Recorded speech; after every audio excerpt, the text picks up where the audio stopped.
Bonjour! Chaque semaine, le saviez-vous vous livre un des petits secrets de notre commune, tiré des chroniques de Georges Zayen. Après avoir visité certains endroits de Dizon, notre rubrique change un peu de cap. Place donc à quelques histoires à raconter aux enfants. Les contes de fées que l'on propose d'habitude aux petits risquent de laisser une trace non souhaitée dans leur esprit. Ainsi, après avoir écouté l'histoire du petit pousset, il n'est sans doute pas opportun de proposer une balade en forêt à un enfant. On peut imaginer qu'il éprouve une certaine crainte. Avec Blanche-Neige, nous suivons les problèmes d'une jeune femme que, par jalousie, la seconde épouse de son père cherche à faire mourir. Dans Peau d'âne, une jeune fille cherche à échapper à son propre père qui veut l'épouser. Des idées qui, vous l'aurez compris, peuvent parfois inconsciemment marquer l'esprit d'un jeune auditeur. La légende du Mani.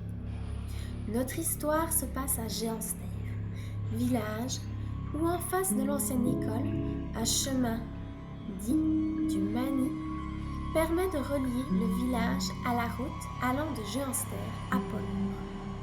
À proximité de ce chemin se trouvait une fontaine très utile à la population. Été comme hiver, les villageois pouvaient venir y puiser de l'eau pour les besoins du ménage. L'eau venant d'une très grande profondeur, suffisante pour ne jamais geler. Un cadeau de la nature. Il y a très longtemps, l'endroit n'était pas défriché et les bois bordaient la zone habitée.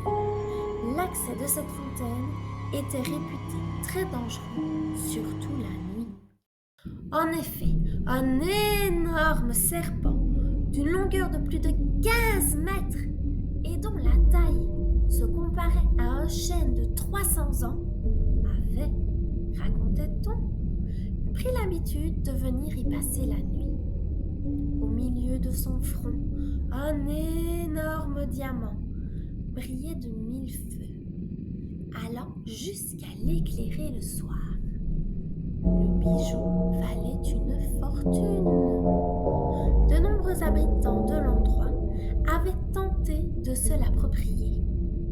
Hélas, tous ces téméraires avaient payé de leur vie la hardiesse de leur projet.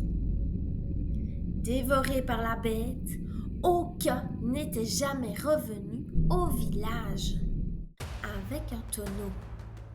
Un astucieux a cependant imaginé un stratagème pour réussir où beaucoup de personnes avaient échoué.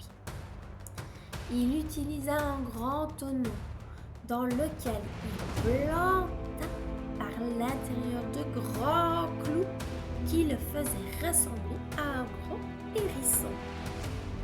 Avant la tombée du jour, il alla s'installer près de la source, entra dans son tonneau et, ayant remis le couvercle en place, attendit que le monstre vienne.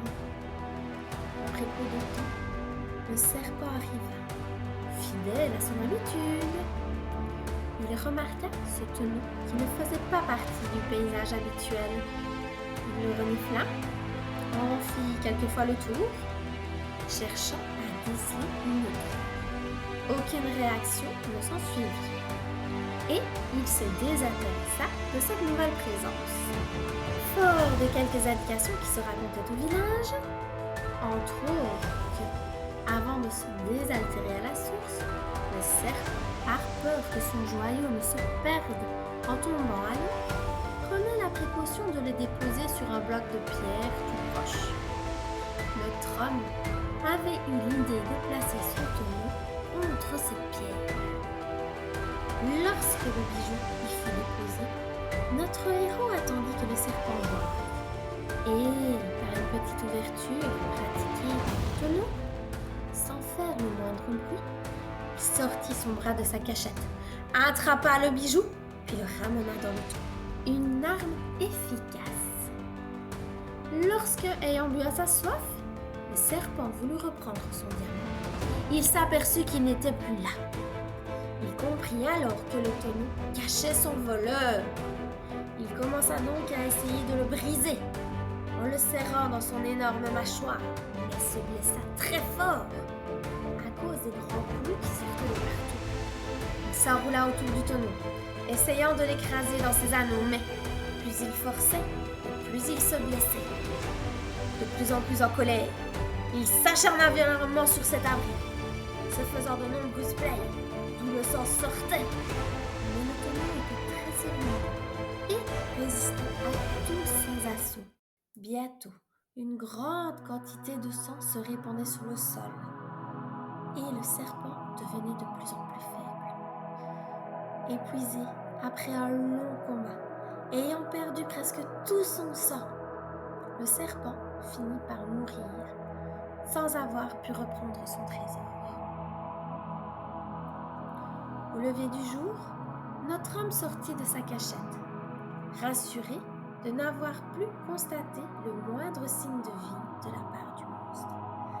L'intelligence du héros de l'aventure lui avait permis de réussir où d'autres, plus forts et parfois fortement armés, avaient trouvé la mort. Avec quelques nuances, certaines légendes similaires à celle-ci se retrouvent parfois en des endroits très éloignés.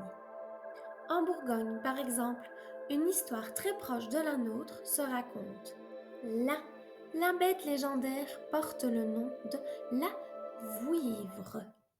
C'était Le Saviez-vous, épisode numéro 12, la légende du Méli, tiré de l'article de mon grand-père Georges Zeyen dans le Présence de février 2012. On se retrouve la semaine prochaine pour un nouveau petit secret de notre commune.